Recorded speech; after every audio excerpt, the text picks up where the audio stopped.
நாளைக்கான வீடியோவில் என்ன நடக்குதுன்னு சொல்லிட்டு பார்க்கலாம். வீடியோக்குள்ளே போகிறதுக்கு முன்னாடி நம்ம சேனலை லைக் அண்ட் சப்ஸ்கிரைப் பண்ணி சப்போர்ட் பண்ணுங்கள். வீடியோ வந்துட்டு வேறு லெவலில் இருக்குங்க. அதுவுமே நம்ம சண்முக அண்ணே ஆக்டிங்கில் பின்னிட்டார். இவருக்கெல்லாம் பெஸ்ட் ஆக்டர் அவார்டு என்ன எல்லா ஆக்டர் அவார்டும் கொடுக்கலாம். அந்தளவுக்கு எப்படி நடிச்சிருக்காரு. ஃபஸ்ட்டு சீனில் வந்துட்டு ரத்னாவை காணும்னு சொல்லிட்டு வீட்டில் எல்லாருமே பதட்டமாக இருக்காங்க. அப்போ அவங்க அப்பா வர்றாங்க. என் பிள்ளையை பற்றி ஏதாவது தெரிஞ்சாப்பா அப்படின்னு சொல்லிட்டு கேட்க, நாங்களும் எல்லா இடத்துலையும் விசாரித்து பார்த்தோம், தெரியலையே அப்படின்னு சொல்லிட்டு எல்லோரும் நின்று அழுதுட்டு இருக்காங்க.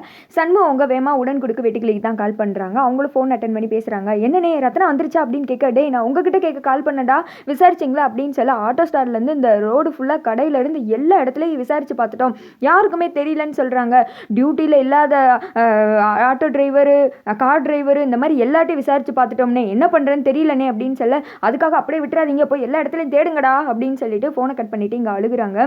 ஐயோ எங்கே போனான்னு தெரியலையே, என் தங்கச்சி ஆத்தா சாமி நீ தான் எப்படியா என் தங்கச்சியை திருப்பி கொடுத்துரு அப்படின்னு சொல்லிட்டு அழுதுட்டு இருக்காங்க. என் பொண்ணுக்கு எதுவும் ஆகக்கூடாது, ஐயோ என் குலதெய்வமே அப்படின்னு சொல்லிட்டு இந்த பக்கம் அவங்க அப்பா அழுதுட்டு இருக்காங்க. மாமா எதுவும் ஃபீல் பண்ணாதீங்க, எதுவும் கெட்டதாக நடக்காது அப்படின்னு சொல்லிட்டு பரணி ஆறுதல் சொல்லிட்டு இருக்க. அப்போ வந்துட்டு கடற்கரையில் தான் காமிச்சிட்டு இருக்காங்க. போலீஸ்க்கு வந்துட்டு அந்த பர்ஸ் கிடைக்கல, அவங்க எடுத்து பார்க்குறாங்க. பார்த்தா உள்ளே வந்துட்டு சண்முகம் உங்கள் ஃபோட்டோ இருக்குது, நம்பர்லாம் இருக்குது. வேமா வந்துட்டு சண்முகத்துக்கு தான் வந்துட்டு கால் பண்ணுறாங்க. பிரசிடென்ட் சார்வால் நான் தான் இப்படி போலீஸ் பேசுகிறேன் அப்படின்னு சொல்ல, என்னாச்சு சொல்லுங்கள் அப்படின்னு சொல்லிட்டு சண்முகம் கேட்குறாங்க. இங்கே பீச் பக்கத்தில் இந்த பர்ஸ் வந்துட்டு கதை ஒருங்கி கிடந்துச்சு, அதில் உங்கள் நம்பர் ஃபோட்டோவில் இருந்துச்சு, அதான் உங்களுக்கு கால் பண்ணுறேன், உடனே வரீங்களா அப்படின்னு சொல்ல, என் தங்கச்சி அங்கே இருக்காளா அப்படின்னு சொல்ல, அப்படி எதுவும் தெரியல, இந்த பர்ஸ் மட்டும்தான் கிடந்துச்சு அப்படின்னு சொல்ல, இவங்க எல்லாருமே அதை கேட்டு ஷாக் ஆகிடுறாங்க. உடனே கடற்கரைக்கு ஓடுற மாதிரி வந்துட்டு காமிக்கிறாங்க. அங்கே போனால் அந்த 2 போலீஸ் இருக்காங்க.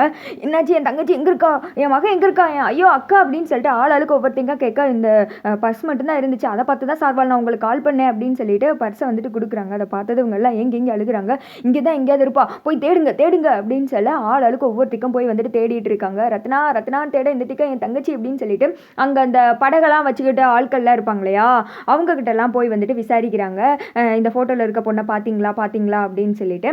அப்போ வந்துட்டு தற்சமயத்துக்கு கனி போகிற பக்கம் வந்துட்டு ஒரு செருப்பு கிடக்கு. அந்த செருப்பை பார்த்ததுமே கனி ஷாக் ஆயிடுறாங்க.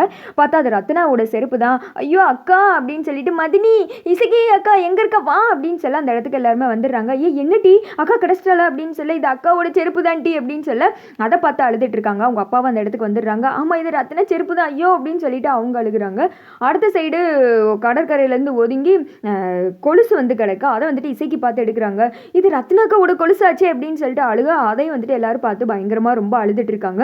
சண்முகம் வேமா வந்துட்டு ஓடி வர்றாங்க. அந்த கொலுசு செருப்பு இதெல்லாம் பார்த்தது, ஐயோ நீ வீட்டுக்கு வந்தையே, அறிகுறி கொடுத்தையே, நான் தான் உன்னை விட்டுருக்க கூடாது, உன் வாழ்க்கை பாலா போனதுக்கு காரணம் நான் தான், ஐயோ என்னை விட்டு போயிட்டியே, அவளுக்கு எதுவும் ஆயிருக்காது, அவள் ரொம்ப தைரியமான பொண்ணு, இப்படிலாம் பண்ண மாட்டா அப்படின்னு சொல்லிட்டு ஒரு பக்கம் சொல்கிறாங்க. ஆனால் உட்காந்து வந்துட்டு அழுகுறாங்க.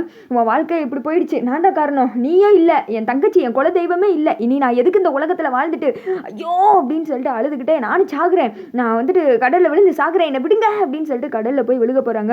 ஐயோ அண்ணே போறாதனே, அண்ணே வேணானே அக்காவுக்கு எதுவும் ஆயிருக்காது அப்படின்னு சொல்லிட்டு இந்த திக்கை இசைக்கு கனி எல்லாம் சொல்லி அழுக, ஏன்டா இப்படி வந்துட்டு மனசை விட்டு பேசுகிறா, அதெல்லாம் ஒன்றும் ஆயிருக்காதுடா ரத்னாக்கு அப்படின்னு சொல்லிட்டு இங்கே வந்துட்டு பரணி சொல்லிட்டு இருக்காங்க.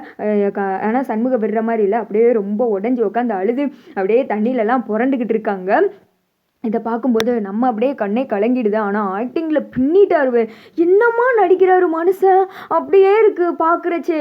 அடுத்து வந்துட்டு அந்த திக்க வெங்கடேஷ் அவங்க வீட்டில் தான் காமிச்சிட்டு இருக்காங்க. ஒரு பொண்ணை இந்த நிலைமைக்கு ஆக்கிட்டோன்னு கொஞ்சம் கூட குற்ற உணர்ச்சி இல்லாமல் அந்த 4 சேர்ந்து ஊரை விட்டு போகிறதுக்கு பிளான் பண்ணிட்டு இருக்கு. யோ மாப்பிள்ள என்னையா பண்ணிட்ட நீ, அந்த பிள்ளை பாட்டுக்கு எங்கிட்டாவது போய் நாண்டுக்கிட்டு செத்து போயிடுச்சுன்னா நம்மளை தானையா வந்து சொல்லுவாங்க, இங்கே இருக்க வேணாம், போலீஸ் கேஸுன்னு தேவையில்லாத பிரச்சனை வரும், நம்ம உடனே இங்கேருந்து நம்ம ஊருக்கு போயிடுவோம், அங்கே வந்தால் கூட வக்கீலை பார்த்து பெயில் வாங்கிடலாம், உடனே வந்துட்டு மூட்டை கட்டுங்க அப்படின்னு சொல்ல, அவ திமிரு பிடிச்சு போனா அதுக்கு நம்ம தான் பொறுப்பா, அதெல்லாம் வேணாம் அப்படின்னு சொல்லிட்டு வெங்கடேஷ் சொல்ல, டேய் நான் தான் சொல்றேன்ல உடனே பேக் பண்ணு அப்படின்னு சொல்லிட்டு அவங்க அப்பா திட்டுறாங்க. வேமா இவங்கெல்லாம் பேக் பண்ணிட்டு வெளியில கிளம்புற நேரம் போலீஸ் ஜீப் சவுண்டு கேட்கு. பார்த்தா வெங்கடேஷை கூட்டு போறதுக்காக போலீஸ் வந்துடுறாங்க.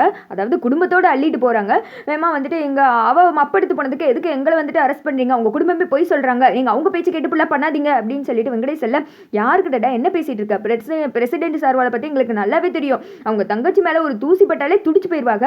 குடும்பமாக சேர்ந்து என்ன பிக்னிக் போகிறீங்களோ அவுட்டிங்கு, வாடா வா வா ஏன் வண்டியில் ஏறு அப்படின்னு சொல்லிட்டு இழுத்துட்டு போக அந்த டிக்கை பொட்டுக்கடலையும் சேர்ந்து இழுக்கிறாங்க. ஐயா எதுக்கு என்ன கூப்பிடுறீங்க, இந்த குடும்பத்துக்கு எனக்கும் ஒரு சம்மந்தமே கிடையாது, இவங்க யாரும் கூட எனக்கு தெரியாது அப்படின்னு சொல்லிட்டு அவர் சொல்லிடுறேன். என்னடா இதுக்கெல்லாம் முக்கிய காரணமே பொட்டுக்கடலை தான் அப்படின்னு உன் பேர் எழுதி கொடுத்துருக்காங்க வாடா அப்படின்னு சொல்லிட்டு அத்தனை பேரையும் வந்துட்டு இழுத்துட்டு போகிறாங்க. டே விடுங்க விடுங்க விடுங்க அப்படின்னு சொல்லிட்டு வெங்கடேஷ் துள்ள அடங்கி உட்காரடா அப்படின்னு சொல்லிட்டு ஜீப்பில் மடிச்சு போட்டு இழுத்து போலீஸ் ஸ்டேஷன் கொண்டு போயிடறாங்க.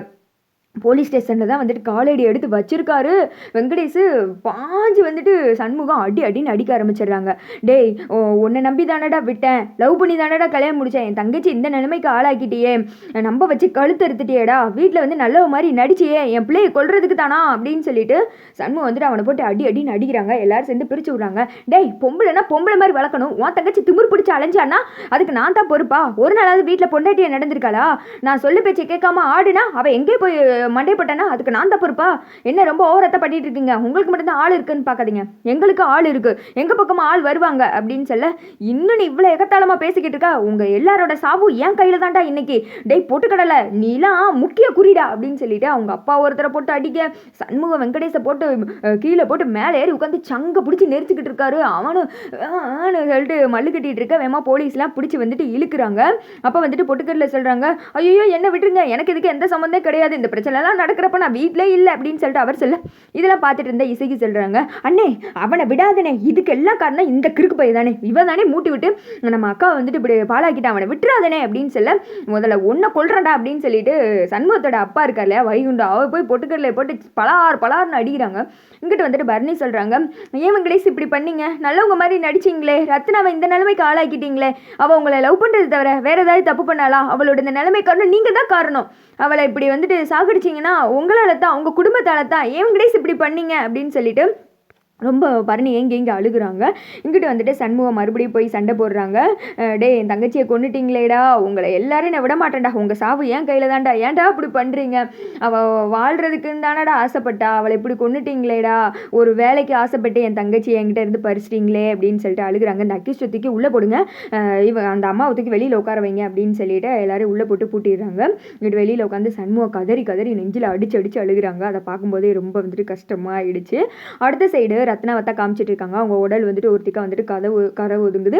அதை பார்த்து கொஞ்சம் மக்கள்லாம் கூடி வராங்க. இங்கே பாப்பா ஏதோ ஒரு பொண்ணு பாருங்க தற்கொலை பண்ணிக்கிச்சிங்க, வாங்க, ஐயோ எவ்வளோ லட்சணமான பொண்ணாக இருக்கு, இப்படி போய் நான் அண்டுக்கிட்டு செத்துட்டியம்மா அப்படின்னு சொல்ல, பக்கத்தில் மூச்சு இருக்கான்னு செக் பண்ணி பாருங்க அப்படின்னு சொல்ல, ஒருத்தர் வந்துட்டு செக் பண்ணி பார்க்குறாரு, மூச்செல்லாம் இல்லையே, ஐயோ நல்ல பொண்ணாலாம் இருக்கு அப்படின்னு சொல்லிட்டு பார்த்துட்டே இருக்காங்க. வேமா போலீஸுக்கு கால் பண்ணுங்கப்பா, இதை பார்த்தா என்னமோ பெரிய பிரச்சனை மாதிரி இருக்குன்னு தோணுது, போலீஸுக்கு கால் பண்ணுங்க அப்படின்னு சொல்ல, அதே சமயத்துக்கு அந்த பக்கம் வந்துட்டு 2 போலீஸ் வர்றாங்க. இந்த பொண்ணா இது யார் அப்படின்னு சொல்லிட்டு அவங்க பக்கத்தில் நின்று விசாரிச்சுட்டு இருக்காங்க. ஐயா நாங்களே இப்போ தான் பார்த்தோம், திடீர்னு வந்துட்டு கரை ஒதுங்கி வந்துச்சு இந்த உடம்பு அப்படின்னு சொல்லி பார்த்துட்டு இருக்காங்க. பட் எனக்கு என்னமோ வந்துட்டு ரத்னா சாக மாட்டாங்களோ, எப்படியே வந்துட்டு பொழைச்சிக்கிடுவாங்க அப்படின்ற மாதிரி வந்துட்டு தோணுது. ஏன்னா ரத்னா செத்துட்டு அடுத்த கதை இருக்காதுல்ல, அவங்க வந்துட்டு உசுரோடு வந்து இந்த சீனெல்லாம் அடுத்து நல்லபடியாக நடக்கும் அப்படின்ற மாதிரி தோணுது. நீங்கள் என்ன நினைக்கிறீங்கன்னு கமெண்ட் பண்ணுங்கள்.